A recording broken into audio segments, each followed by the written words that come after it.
मिनश्शैतानिर्रजीम बिस्मिल्लाहिर्रहमानिर्रहीम अस्सलातु वस्सलामु अला रसूलिहिल करीम।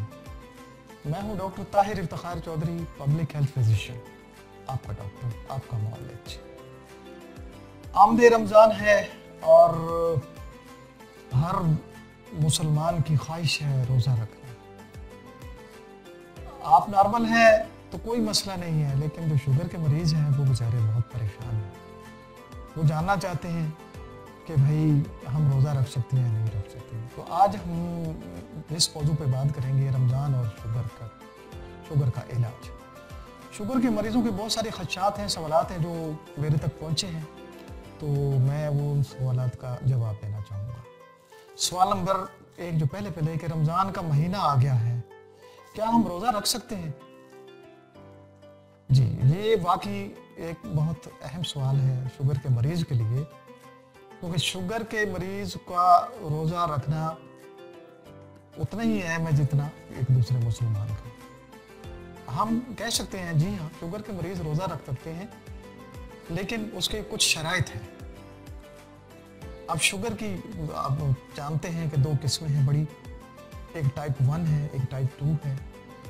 टाइप 2 में जो है लोग अक्सर गोलियों के ऊपर होते हैं। टाइप 1 में अक्सर इंसुलिन लगाई जाती है। फिर टाइप 2 के भी वो पेशेंट, उनको हम फर्दर कैटेगराइज कर लेते हैं कि जैसे जिनकी शुगर कंट्रोल्ड है और दूसरे जिनकी शुगर कंट्रोल नहीं है या मॉडरेटली कंट्रोल है। और शुगर के टाइप 2 के वो पेशेंट जो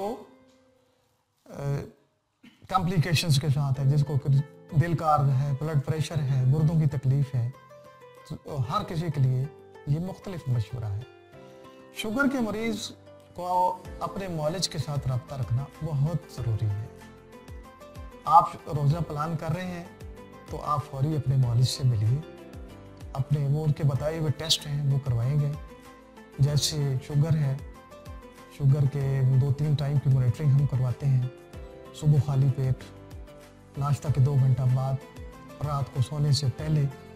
ये 3 टाइम की शुगर करना वैसे भी रूटीन में मॉनिटरिंग इसकी ज़रूरी है, लेकिन हम शुगर के मरीज नहीं करते, तो ये चंद एक हफ्ते का रिकॉर्ड लेकर आप उनके पास आएँ। फिर HbA1c जो पिछले 3 महीनों का हमें डाटा बताएगा कि ये क्या है, और वो उसके ऊपर देख लेते हैं। उसकी एक रेंज होती है, लोग जानते हैं कि जैसे 7 तक है तो आप रोज़ा रख सकते हैं, 7 से ऊपर है तो आपको मौलिज से पूछ के रखना है, 8 से ऊपर है, 10 है तो ये फिर आपने सोच समझ के रोज़ा रखना। दूसरा सबसे अहम जो सवाल पूछा जाता है वो ये पूछा जाता है कि मैं रोज़ा तो रख लूँ तो मुझे किन खतरात का सामना करना पड़ेगा। तो उसमें ये है कि रोज़ा, अगर शुगर का मरीज़ रोज़ा रख ले तो उसको 3 बड़े खतरात का सामना है कि या तो उसकी शुगर बहुत कम हो सकती है, हाइपोग्लाइसेमिया जिसे कहा जाता है, अच्छा, या फिर उसकी शुगर बड़ी बढ़ सकती है। ये 2 बड़े खतरात हैं, और इसके लिए मौलिज के साथ क्लोज कांटेक्ट होना ज़रूरी है।